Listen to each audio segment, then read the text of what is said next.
Doug Hoffman here with Chapter 3 of The Idiot's Guide to Getting Girls. Just as a quick review, in Chapter 1 we learned about what women really want.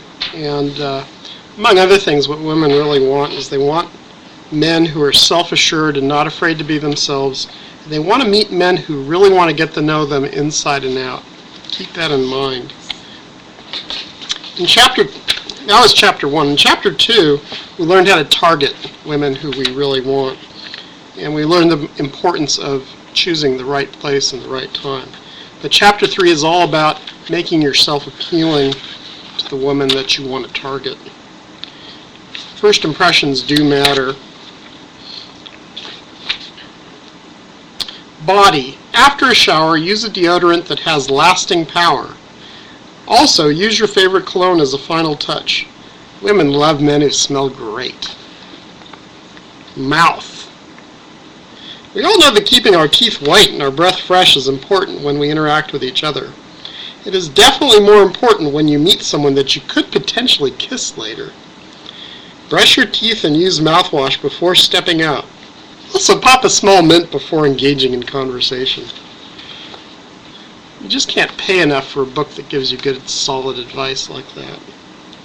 Approaching her with confidence. This is where we start getting into, well, in a lesser book it would be called a list of pickup lines. But Miss Altalida, the author of the book, is very kind and sort of sorts things out based on where you're going to meet the woman. So, for example, that very common situation of meeting a woman in a bar. What the hell kind of women go to bars to pick up guys? Exactly. What's your point? Are you enjoying yourself? What is that you are drinking? I really like this song. Do you know who the artist is? The music here is great. Do you like jazz too? That reminds me of my college German class.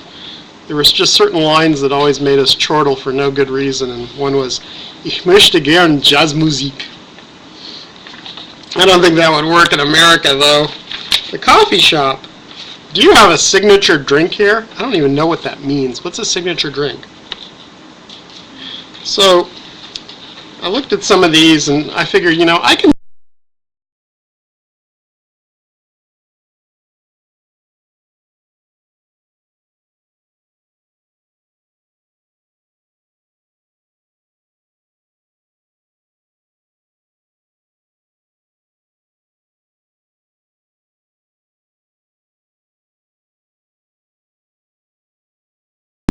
So that's Jim.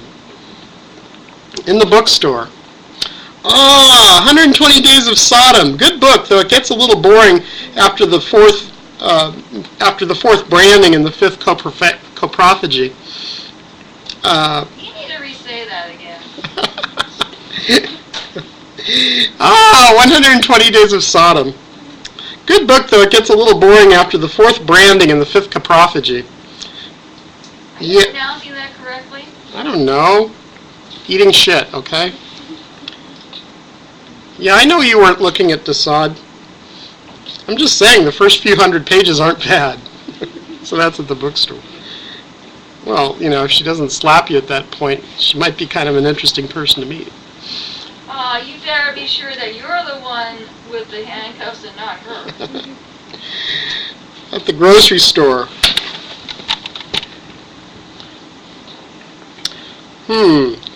Grapefruits or pomelos? They look like pomelos to me, but that might just be your push-up bra.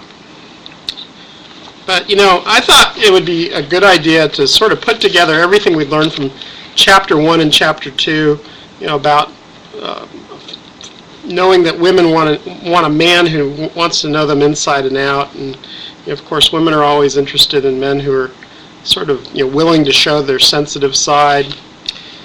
So it occurred to me that that you could kind of come up with the perfect storm of the right location and the right woman and the right thing to say, and you could you'd just be in like Flint. It would just be so easy. So here it is. Like what? In like Flint. What? Never heard Who the... in like Flint? I don't know. You'd be in, okay? You'd be in. Don't interrupt. I heard this is me talking, okay? I heard it's a good idea to see a gynecologist before you become sexually active for the first time. That's why I'm here. How about you? Anyway. This is for guys trying to pick up women at the gynecologist's office. Yeah, that's my perfect storm.